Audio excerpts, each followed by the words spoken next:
दोस्तों, मेरा नाम है डॉक्टर विजेंद्र चक्रवर्ती। मैं आपके सामने एक खास वचन को लेके आया हूँ जो अद्भुत रहस्य है। इस वचन को आप जरूर सुने। और मैं आपका अपने चैनल पे जीसस क्राइस्ट बिलीवर में आपका दिल से स्वागत करता हूँ। कृपया आप इस चैनल पे नए हैं तो इस चैनल को सब्सक्राइब कर लीजिए, बेल आइकन का बटन क्लिक कर लीजिए ताकि मैं भी कोई भी कंटेंट अगर बना के डालता हूँ तो आपको उसका नोटिफिकेशन तुरंत मिले। Praise the Lord. और इस वीडियो में मैं आपके सामने अब्राहम की तीसरी पत्नी और उसके वंशज के बारे में देखने जा रहे हैं। जैसे कि हम जानते हैं कि अब्राहम की पत्नी का नाम सारा था। अब्राहम और सारा दोनों बूढ़े हो चुके थे और उनको कोई संतान उत्पन्न नहीं हुआ था। अब्राहम की पत्नी सारा ने अपनी मिस्री दासी हाजिरा से अब्राहम का विवाह करा देती है, जिसके द्वारा इस्माइल उत्पन्न होता है। उसके बाद सारा से अब्राहम एक संतान उत्पन्न होता है और जिसका नाम इसहाक रखा गया। एक बार सारा ने देखा कि इस्माइल इसहाक की हंसी उड़ा रहा था। तब सारा ने अपने पति अब्राहम से कह करके दासी का पुत्र मेरे पुत्र के साथ मेरी गृहस्थी में मेरे राज्य में भागी न होगा, उन दोनों लोगों को घर से निकलवा देती है। उसके कुछ समय के बाद सारा की मृत्यु हो जाती है। तब अब्राहम ने एक और पत्नी को ब्याह लिया था जिसको उसका नाम कतोरा था। मेरे प्रियो, आप इस वीडियो को अंत तक जरूर देखें कि अब्राहम की जो तीसरी पत्नी थी वह कौन थी और उसका क्या नाम था और उसके वंशजों का नाम क्या था और वो लोग कहाँ रहते थे। उनके बारे में मैं आज आपको विस्तार से बताने जा रहा हूँ।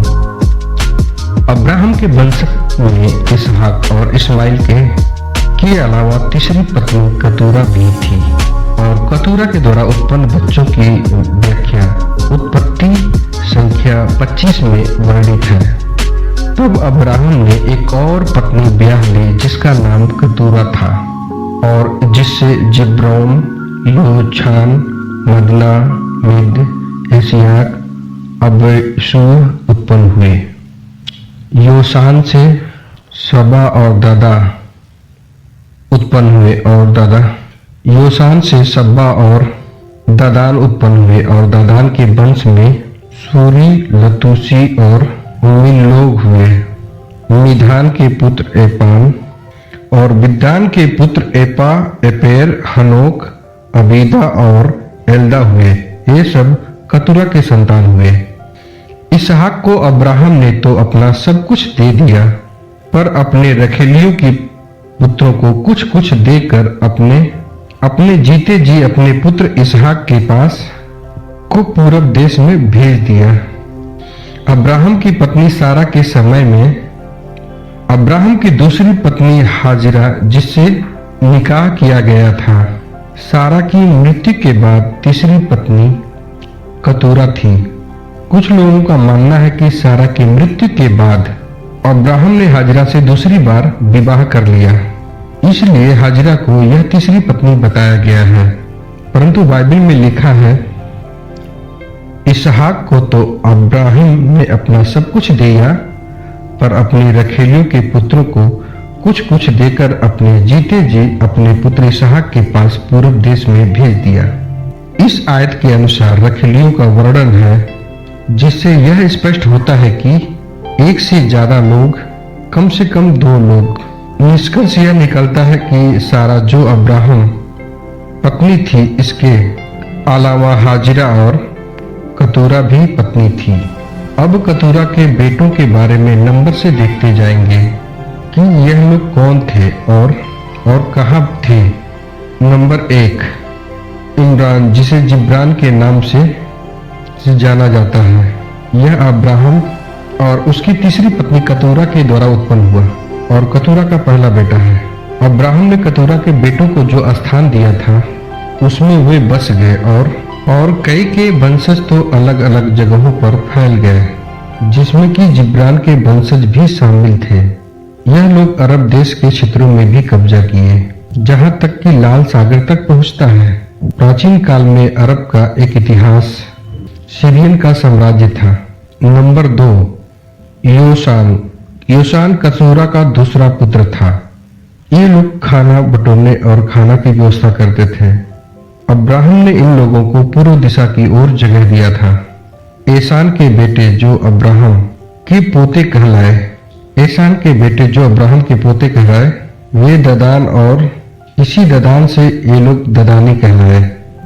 आसूरी, लतूसी और तुम्मी लोग हुए।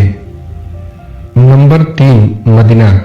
दतूरा का तीसरा बेटा मदीना था। इसकी वंशावली के बारे में ज्यादा जानकारी नहीं मिलती है। नंबर 4, मिद्धान दतूरा से जो अब्राहम के द्वारा उत्पन्न हुआ था। प्रियो, मिद्धान से ही धानी जनजातियों की उत्पत्ति होती है। मिद्धान के संतान होने के नाते मिद्धानी लोगों को आशीषित होना था, लेकिन परंतु परमेश्वर का जो वादा अब्राहम की पत्नी सारा के द्वारा जो वंश उत्पन्न हुआ था, अब्राहम ने इसहाक को अपना सब कुछ दे दिया और रखेलियों के बेटों को कुछ कुछ उपहार दिया। उसके बाद उन सभी लोगों को पूर्व देश में भेज दिया जो कनान के पूर्व में था। मिद्यानी लोगों का कोई एक निर्धारित स्थान तो नहीं था, लेकिन यह जाति बहुत ही शक्तिशाली थे। याकूब के संतान जब इस्राएलियों को वादा किए गए देश में आना था, तो मिद्यानी लोगों के साथ इस्राएलियों को संघर्ष लड़ाई उनके बीच में जारी रहा। वे लोग कनान के पूर्व में पहले से ही अपना डेरा डाले हुए थे। इसके अलावा मूसा फिरौन के सामने भागा था। वह मिद्यान देश में आ गया था। वहां पर इसने मिद्यान के याजक और इत्रो बेटी शकुरा से विवाह किया। मूसा का ससुर यत्रो एक याजक था।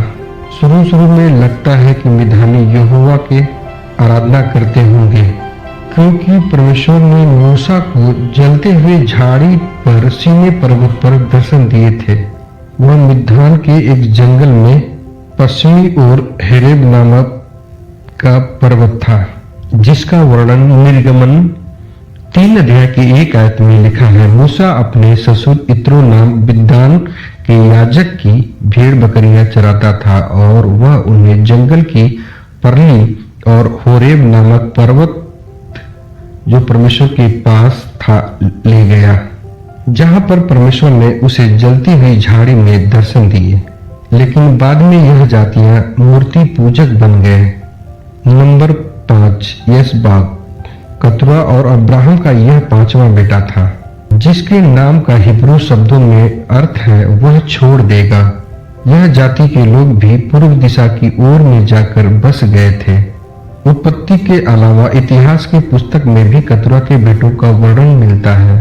यह जाति के लोग भी अन्य देवी देवताओं की उपासना करने लगे और अन्य जगहों पर यह लोग फैल गए थे। नंबर 6, सुआ में कतुरा के पुत्र। अपने सभी भाइयों में से सबसे छोटा एक पादरी, और इनके बारे में बहुत ज्यादा जानकारी नहीं दिया गया है। उत्पत्ति की पुस्तक 38 अध्याय को पढ़ने पे पता चलता है कि यहूदा ने जिस कनानी स्त्री से विवाह किया था वह सुआ की बेटी थी। वहां यहूदा ने सुआ नामक स्त्री एक कनानी पुरुष की बेटी को देखा और उसको विवाह करके उसके पास गया। यह उत्पत्ति अध्याय 38 के 2 आयत में लिखा हुआ है। इसी औरत से यहूदा को 3 पुत्र उत्पन्न होते हैं, जिसमें कि 2 पुत्र यहोवा के नजरों में सही नहीं थे, इसलिए वे लोग मर गए। तो शायद यह कनानी पुरुष कतूरा का बेटा सुआ था। यह भी कनान के पूर्व में बसा हुआ था, लेकिन यह सिर्फ अंदेशा लगाया जा सकता है, क्योंकि इनके बारे में भी ज्यादा कुछ लिखा नहीं गया है बाइबल में। कुल पिता अब्राहम की तीसरी पत्नी 6 बेटों के बारे में वर्णन किया गया है। यह लोग इजरायली नहीं थे, इनके कुल के अनुसार ही इनका वंश आगे बढ़ने पाया। यह सभी लोग यहोवा को छोड़कर दूसरे देवी देवताओं की आराधना उपासना करते थे। अब्राहम का पुत्र इसहाक जो सारा से उत्पन्न हुआ था, और उससे 2 पुत्र उत्पन्न हुए थे, एसाव और याकूब। याकूब का दूसरा नाम ही परमेश्वर ने इज़राइल रखा था, जिसके बाद के याकूब के 12 पुत्र और उनके बाद उत्पन्न हुए वंशज ही इज़राइली कहलाए। और यह रही इन लोगों की वंशावली। इसके बाद वो लोग जितने लोग भी आए हों और उसके बाद वह सभी लोग यीशु मसीह के ऊपर विश्वास करने लगे और यह सभी लोग आशीषित पुरुष हैं और इनके ऊपर परमेश्वर की कृपा है। तो मेरे प्रियो, मैं विश्वास करता हूँ कि यह कहानी आपको पसंद आई होगी। मेरे प्रिय भाई बहनों, यह वीडियो पसंद आया है तो आप कमेंट में जरूर लिखें और मेरा अध्याय समाप्त होता है। मिलते हैं आपको एक दूसरे वीडियो में, तब तक आप सभी को जय मसीह की।